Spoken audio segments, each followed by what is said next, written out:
Wow. Just wow.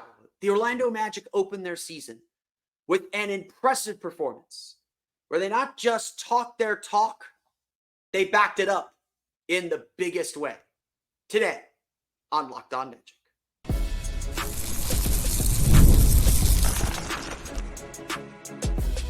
You are Locked On Magic, your daily Orlando Magic podcast, part of the Locked On Podcast Network, your team every day.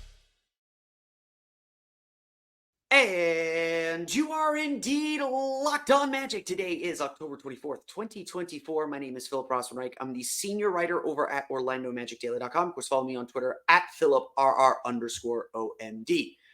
On today's episode of Locked On Magic, the Orlando Magic told us all offseason what they were going to do. They told us all offseason what their ambitions were. Wednesday night in their opener, we got to see them back it all up. We'll chat about how the Orlando Magic made a major statement against the Miami Heat today on Locked On Magic. Plus, Paolo Banchero continues to do Paolo Banchero things. We'll talk about him as well. Don't worry. We'll get to all that coming up here in just a moment. But first, we want to thank you again for making Locked On Magic part of your day every day, no matter when you listen to us, whether it's first thing in the morning, whether it's right when we upload. We truly appreciate you making Locked On Magic part of your day every day. Remember, this great Locked On podcast covering every single team in the NBA. Just search for Locked On and the team you're looking for. Plus, your favorite podcast, I hope that's Locked On Magic, now has a newsletter. Introducing a Locked On Magic daily newsletter. One stop for ultimate team and league coverage delivered right to your inbox every day. Sign up for free now at LockedOnDaily.com. That's LockedOnDaily.com and start your day with the all-new free Locked On Magic newsletter. All summer, the Orlando Magic made it known what their ambitions were. They weren't hiding. They weren't pretending otherwise. Paolo Banchero was at the Fanatics Fest on First Take, wherever he was, and said it plainly, we believe we are good enough to compete with the best teams in the Eastern Conference. I know a lot of teams aren't talking about us, but we believe we are good enough to do so. In fact, it was clearly something that was on their mind. Paolo said after the game on Wednesday, which the Magic won, if you don't know. We'll get to what happened in a bit. Paolo Banchero said before the game, Goga Bitadze pulled him aside and said, we've been talking a lot this summer. It's time to back it up. And ultimately, that's been like the mission statement of this team. They've talked a lot. They believed in themselves a lot when a lot of people around the league aren't quite ready to buy in, aren't quite ready to say that this team is good enough to be considered among that contending elite, that contending class. The Magic sat here and said, no, we are ready. But it's one thing to say that in the summer. It's another thing to go out on the court and do it. It's another thing to go out and make it happen. To be that team. The Magic were that team on Wednesday night. A 116-97 victory that was, frankly, far more impressive than that final score would indicate. The Orlando Magic dominated the third quarter. Just came out of the locker room and said, we're done. And then started playing with their food for good measure. We could talk about symbolically what it means to beat the Heat like this. On their floor, first Magic win at Kaseya Center since 2019. We could talk what all that means. But at the end of the day, this was the Magic doing exactly what they told us they were going to do. The first half was a struggle. Do not get me wrong. I was not thrilled with their first half. I was ready to say, well, it's the first game of the year. They look like it's the first game of the year. It's sloppy. It's ugly. It is what it is. I'm fine saying that. But the second half, that third quarter especially, the Magic start on a 12-0 run as part of an 18-0 run spanning the two quarters. They hold the Heat to 18 points, outscoring them 39-18. And frankly, if you didn't see it, go on League Pass, watch the replay, go to the FanDuel Sports Network app, watch the replay. If you're watching this before noon and you can get to FanDuel Sports Network Florida. I'm still getting used to it. FanDuel Sports Network Florida. Go watch the replay. Just watch that third quarter. Because you can watch the Magic's defense closing in on Miami like a vice. You can see it like a snake, constricting and cutting off all circulation. Look, this isn't a playoff level performance. Like, let's not pretend otherwise. It's the first game of the season.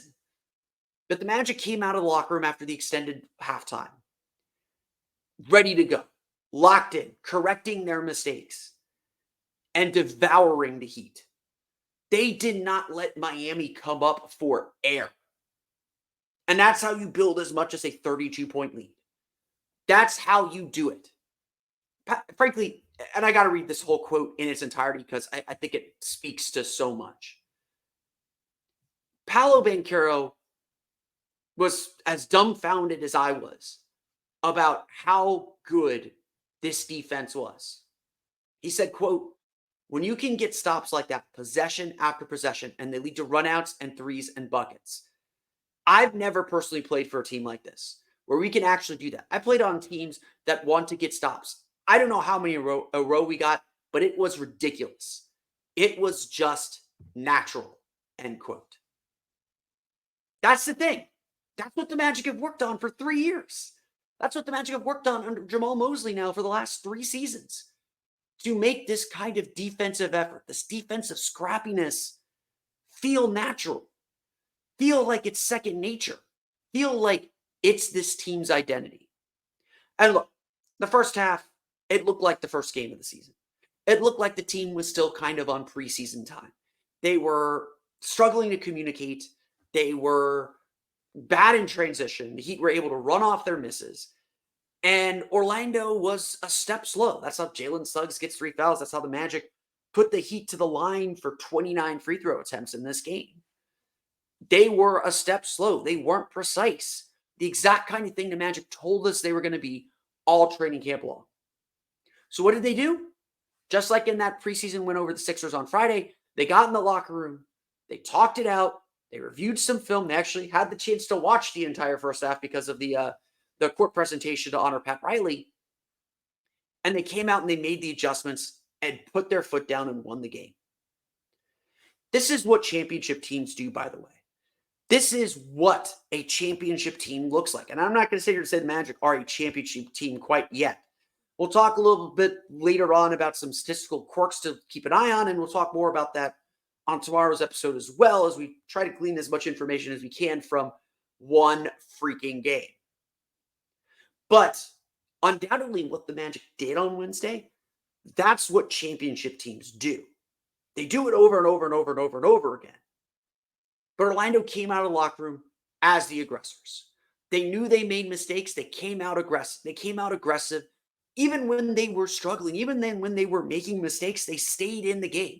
Even when Jalen Suggs went down, Gary Harris, Anthony Black stepped in and kept the boat steady.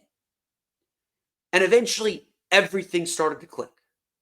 And it started with their defense, as it has to, as it must with this team's identity. And like I said, I honestly, unless you watch the game, I can't put into words what that Magic defense did. Like the switching they were doing, the communication to be on the same page, to keep guys in front of them, to cut off every outlet, to get deflections, to get steals, to get runouts, to use everything on the defense to set up their offense. This is what the Magic are. This is who the Magic are. This is their identity. And they put it on full display and ratchet it up to score this humongous win, this gigantic win, this defining statement win. The Magic told us all offseason what their intentions were this year. They told us what they want to accomplish and what their ambitions are. And look, I sat in this very spot in my hotel room here in Miami and told you, look, I think they can accomplish them. I'm not going to pretend like they can't, but I'm doubtful. I'm skeptical. They got a lot of work ahead of them. And don't get me wrong, they have a lot of work ahead of them. But Wednesday night in their opener, in a marquee game and a huge game with potential playoff implications down the road, certainly division implications down the road. The Magic backed up their talk. They said they were going to do something, and at least for one of these 82 games, they did it and did it loudly. One player who spoke very loudly, one player who seems set to do everything we could have imagined and more. Paolo Banchero did what was needed at all times. We'll talk about his historic game coming up here in just a moment.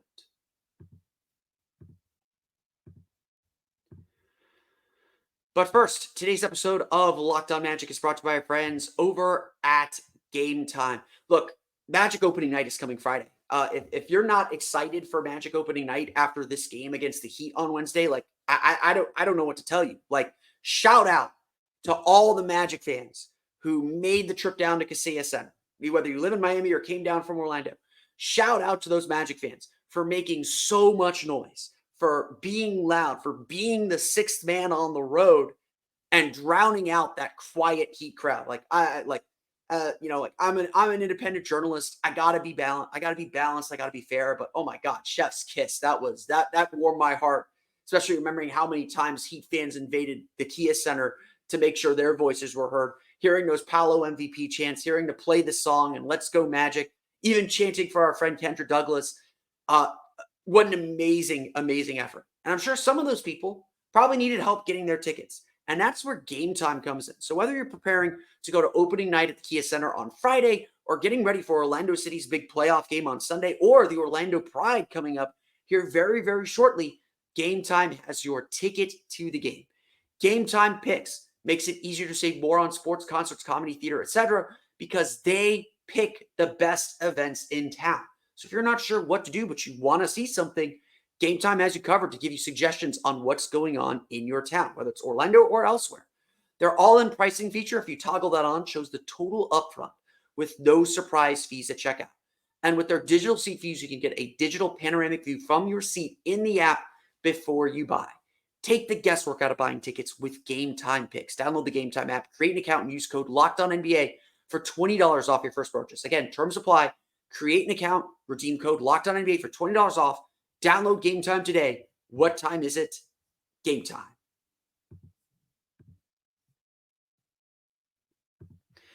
My bosses will probably say I should have led with Paolo Banchero, but I want to repeat this. I don't know if I undersold it. This was a really impressive win.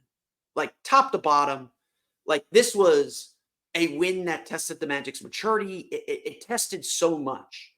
And there's so much in it that, yes, we are going to need 2 episodes to really digest and recap this game. So we'll talk plenty about what we saw and what our takeaways are from this game on tomorrow's episode of Locked On Magic as well. Do not worry.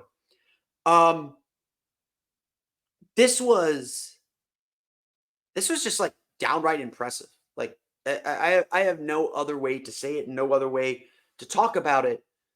This was one heck of a game. And, so much of it starts with your star players. And, obviously we know this team's going to go as far as Paolo Banchero can take them. That's how it works in the NBA. Your stars carry you. At some extent, you're going to need your star to really step up and really be the leader and voice of your team. What Paolo Banchero did on Wednesday night was just flat out impressive. And you can really feel the leap that he has taken. You can really feel the leap in his ability to see the floor and his ability to see this game. And he put that all on display. The raw counting numbers are just so impressive. And we'll go through the rest of the box score here in a minute. But 33 points, 12 for 24 shooting, 4 for 8 from 3, 5 for 6 from the foul line, 11 rebounds, 4 offensive rebounds, 3 assists, probably most important of all, 0 turnovers. Paolo, I think, still settled for mid-range jumpers, and his standstill shooting wasn't fantastic all the time. And there are a few times where he went directly at Bam Adebayo, and I think the smart play was either to step back and shoot jumpers over him or to keep the ball moving. But those are small quibbles. Those are small disagreements. Those are small things in the grand scheme of things. Because when the Magic needed a bucket, Paolo delivered. When Paolo saw a Haywood Highsmith or Nikola Jovic on him, he pushed at them. He went right at them, beat them to the spot before the defense could collapse around him. When the teams walled him up, he passed it out to open teammates. He trusted his teammates. He was willing to be the man in the corner, taking some corner threes, which is something I noticed in the game against Philadelphia and really played out in this game. We'll explore that. I think there's something to explore there. But this was a different Paolo Banchero. Someone who, like we said throughout the preseason, looked more under control, more composed, looked more having an understanding of how to pace his way through a game. Like I said, the Magic weren't particularly good in the first half. They were okay offensively. The shooting wasn't great. They were missing some good looks. I actually really liked their offense throughout the game. But their defense was a bit discombobulated. They were getting stuck in transition. They were getting caught a little bit. But Paolo Banchero was the metronome, the constant ticking that kept the team at a decent pace. He scored 18 points in the first half. And I remember I was sitting next to Dane Savage, and I said, Paolo doesn't seem like he's playing great. It doesn't seem like he's taken over this game. It felt like a very quiet 18. It felt like he was just kind of going. Not trying to take over too much, not trying to do too much, not trying to impose himself in the game, but the ball kept finding him in spaces. And then there were just plays where he just saw the defender that he liked and defender that he wanted and just attacked them. When he could get downhill, he was unstoppable. When the Heat couldn't wall him up, he was unstoppable. And that is a huge leap for Paolo Banchero. Ultimately, he did what was needed throughout the game. That's kind of the message that Jamal Mosley has said about Paolo all along. He said several times last year, he's just a winner. He just wants to win. He will do whatever it takes to win. And if that means he's got to score 33, he'll score 33. If that means he's got to dish it out 12 times, he'll dish it out 12 times. There were some plays where Paolo looked like the star and said, I missed a shot I shouldn't have missed. I'm going to hit a three. I'm just going to decide I'm going to hit three. And then he did. And he pointed to the bench, to the Heat bench. Let him know he hit a three. Cussed to himself, as he does often. On one play, waved goodbye to the Heat fans leaving the building. This is a player who now seems like he is in complete control of himself, who knows what he needs to do to compete and win at the highest levels. And that's something that's going to help this team grow. That's something that's obviously going to carry this team where they want to go. Because, again, everything goes back to the big theme of the episode. The Magic talked a big game this summer. No one talked more than Paolo Banchero about what this team was going to do. And you can talk all you want, and he had plenty of reason to be confident, plenty of reason to talk, but at the end of the day, you got to back it up. You got to play at that level.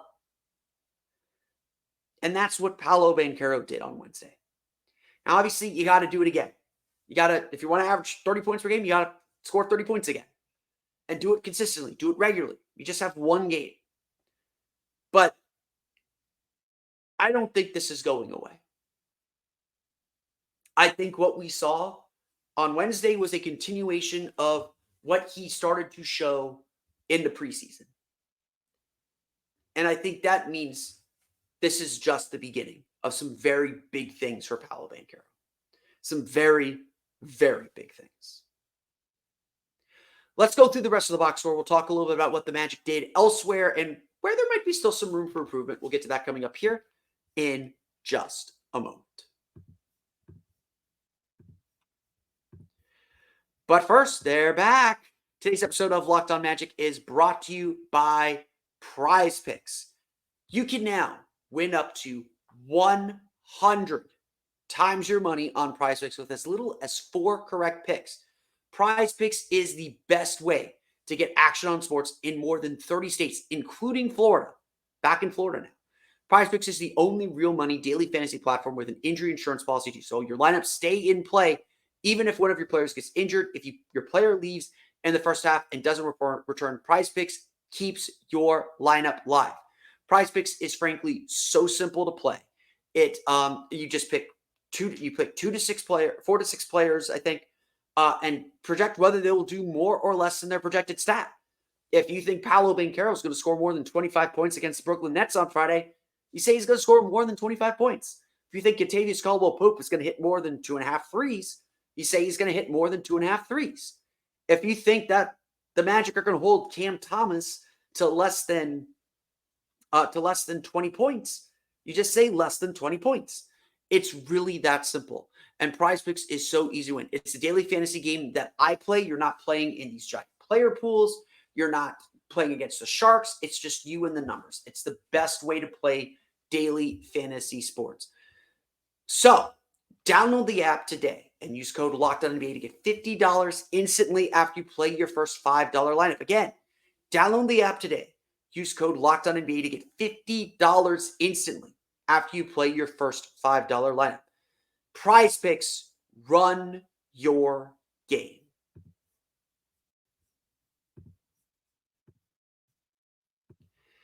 Let's run through the rest of the box score as the Orlando Magic defeat the Miami Heat 116-97. Just feels good to say the Orlando Magic defeat the Miami Heat. I want to say it one more time. The Orlando Magic defeat the Miami Heat 116-97. And again, I have a lot of respect for the Miami Heat. I have a lot of respect for what they built and the culture that they built. They are the model franchise in the NBA in so many ways. And there is always this little bit of fear when you play the Heat. And so I need to repeat this. To see the Magic go down to Miami on opening night, where everybody should be super motivated to play well, to see them go to Miami on opening night and put the hammer down like this, it's hard to make a statement in game one. It's, Magic won by 30 last year on opening night against Houston, and it was nice. Everyone was super happy. It was just like, okay, whatever. This is a statement. The Heat are the Magic's closest geographical and division rival. They are the bane of their existence. I think I mentioned this earlier. The Magic haven't won at Kaseya Center since 2019, since March 2019 during that playoff run. This was a cathartic win, obviously. It's a meaningful win to this franchise and to this team. And it's a statement that, yes, we run this division, that this is our territory. Not physically. Obviously, the Heat won 3 of those games last year. There's still 3 more of them to go. We got a long, long season, but this was a huge victory for the Orlando Magic. And the stat sheet kind of hides where a lot of the production came from. Franz Wagner, first off, Paolo Banchero, plus 42, which is an insane number. He was plus 9 at the half. Again, that tells you how much the Magic dominated this game. And just it got to a certain point where everything worked. Everything worked. How much did everything work? We'll get to Franz in a minute. How much did everything work? The Magic shot 18 for 49 from 3. 18 for 49 from 3. Here's your stat of the day.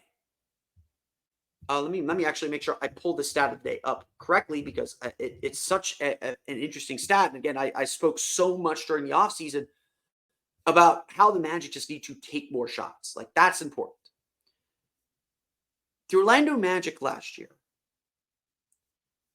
shot 43s or more just 6 times, and 44 or more threes in a game just 3 times. Just think about that. The Magic did something tonight that they only did 6 times last year and only did 3 times last year. And in fact, the Magic never took 53s in a game last year, if I'm not mistaken. So to get to 49, if the Magic are above 40 again on Friday, now we got a trend. That's something to watch. We'll talk more about that tomorrow, I think, on the show. And everybody was eating. Franz Wagner finished with 23 points. A little bit of a slow start for him. finished 10 for 16, 3 for 6 from three, made back-to-back threes in the third quarter during that big run to extend the lead out to 30. 4 rebounds, 4 assists, 2 steals as well. Franz got the call on Jimmy Butler as well. And while it's a team effort, there's a lot of switching going on. Jimmy Butler was 1 for 8. Just frankly not involved in the game. Didn't try and take over at any point. Like maybe a little bit in the third quarter, tried to take over. And the Magic just kind of stonewalled him. And he was just like, nah, I'm done. I'm not doing this. Franz deserves a lot of credit for that. And Franz was excellent. Like, it took him a while to get going. He didn't have it go in the first half. But made some big shots in the second half. Got to his spots. Made his floaters. Made his layups. Made a lot of really nice plays. Received the bounce pass from Paolo Banchero. And if you watch the game, you know which bounce pass I'm talking about. Franz was just Franz. And the shot came. I would say this. His three-point shot looks very different now. It looks a little bit more perpendicular. His elbow's tucked in a little bit. It's not so much of a push shot anymore. Franz made it. And it was a good sign. Again, everyone got a little bit of encouragement here. Jalen Suggs, 11 points, 3 for 4 shooting, 1 for 2 from 3, 4 for 4 from the line, 4 assists, had 1 turnover. Jalen Suggs struggled early in the game. He picked up 3 fouls fairly quickly, played only about 6 minutes in the first half, did not play in the second quarter. And, even though the Magic have the capability to fill in for him, and Anthony Black did a very good job, they missed his energy. I think some of the defensive issues the Magic had were that Jalen Suggs didn't play and that they didn't have that kind of frenetic energy that he brings. And Suggs wasn't perfect at all in the first half either. Like one of his fouls came because he went for a steal, missed it, and was late getting back. There's a lot that still needs to get on the same page here. But Suggs came in the second half and made all that impact back. Made some shots. They got him going early. They got him involved early. He then started playing defense, and that was that. That was the end of it. Like, he was just so good. And frankly, like, we'll keep watching this and talking about it. Him and Kentavious Caldwell-Pope played so well off each other.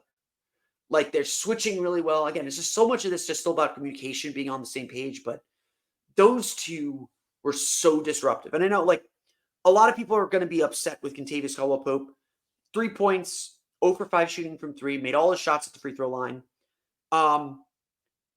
Didn't do a lot offensively. Again, just missing threes. He'll get it back. I'm not worried about him. Like, he'll be fine. But from the jump, you could see his energy on defense. You could see the factor that he is on defense. He was deflecting passes. He was stripping the ball. Like, he was just disruptive. And so while KCP did not have the greatest shooting game and statistical game, his impact was abundantly clear. So too was Wendell Carter. 8 points, 14 rebounds, 3 for 7 shooting, struggled a little bit around the basket, lost the ball on a dunk one time. Like Wendell Carter's offense has to come around. But we haven't seen Wendell Carter rebound like this in a very long time. Like, it was good to see Wendell be a dominant force on the boards. And then look, it's not like, he shut down Bam Adebayo. Although Bam Adebayo was 1 for 5, 7 for 10 from line, did have 9 points. But he held his own and forced Adebayo into tough shots when he got there. Kept him off the offensive glass. Adebayo did have 3 offensive rebounds, but again, largely kept him off the glass, largely kept him from being a factor in this game. In fact, let's get to this point now. Jimmy Butler and Bam Adebayo were combined 2 for 13. The Heat's 2 best players were non-factors in this game. And again, Adebayo got to the line a little bit. He was active. It wasn't like he wasn't trying. But the Magic kept the ball out of his hands in the spots around the perimeter where he can be dangerous as a passer. Adebayo had 1 assist and kept him from being a scorer, from being aggressive. They were just swarming him at all points, and there was just no way for him to get into the paint and get to his spots. And the Heat struggled to cover for that. Terry Rozier, 5 for 15, 19 points to lead the team. Tyler Hero, 5 for 10. Tyler Hero actually had a good game, 14 points, but a lot of that coming in the first half.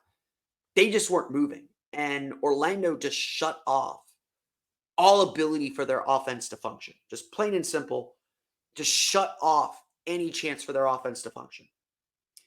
2 more players to talk about. Gary Harris, Magic do not win this game without Gary Harris. 18 points, 6 for 9 shooting from 3. He got himself going, made the first 3 of the game for the Magic, got himself going in the late first quarter. That opened the floodgates and got the Magic's offense moving. They were down by 8 early. They gave up a little bit of run after Jalen Suggs came out. Gary Harris came in, got some threes to go down. You could feel the team kind of exhale. They got themselves moving. They got themselves going, and that's ultimately how they got themselves into the lead back into this game and made it a seesaw game. There was like 17 lead changes in the first half. Magic led the entire second half. Like, again, that's the kind of game this was, where the Magic just put their foot down after kind of going back and forth with Miami in the first half. Anthony Black with a really solid game.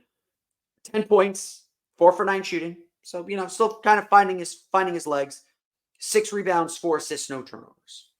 Just did a really good job. You could see his willingness to be aggressive. You could see his ability to get downhill. You could see just how he's going to be able to make be a factor and make plays. He was willing to shoot, which is so important as well for him. Checked all the boxes that you need to check. Really fits into this defense well. I'm still a little uncomfortable with how small the Magic's second unit is with Cole Anthony, Anthony Black, and Gary Harris. But, Black is able to defend those bigger players and still use his size really, really effectively. The Orlando Magic, again, defeat the Miami Heat 116-97 to get to 1-0. They backed up their talk, and they're back in action Friday for their home opener against the Brooklyn Nets. But that's going to do it for me today. I got to get to bed. I got to get on the road, get back to Orlando tomorrow. So I want to thank you all again for listening to today's episode of Locked On Magic. Of course, find us on Twitter at @PhilipRR_OMD. You can find me on Twitter at PhilipRR. You can see how tired I am. At PhilipRR_OMD. You can find the podcast on Stitcher. I got my script all messed up. You can see I'm tired. You can find the podcast on Stitcher, on Apple Music, Stitcher, TuneIn, Himmel, Google Play, Spotify, Odyssey, and all of the podcasts to your podcast enabled listening device. For the latest on the Orlando Magic, be sure to check out OrlandoMagicDaily.com. And for even more Orlando Magic content, be sure to check out my Patreon page, the Orlando Magic Hub, at patreon.com/Orlando Magic Hub. Additionally, you can find more of my writing on our daily newsletter. The Locked On Magic Daily Newsletter is your one-stop for ultimate team and league coverage delivered right to your inbox. Sign up for free now at LockedOnDaily.com. That's LockedOnDaily.com. And start your day with the all-new free Locked On Magic newsletter. But that's going to do it for me today. I want to thank you all again for listening to today's episode of Locked On Magic for Orlando Magic Daily and Locked On Magic. This has been Philip Rossman-Wright. We'll see you all again next time for another episode of Locked On Magic.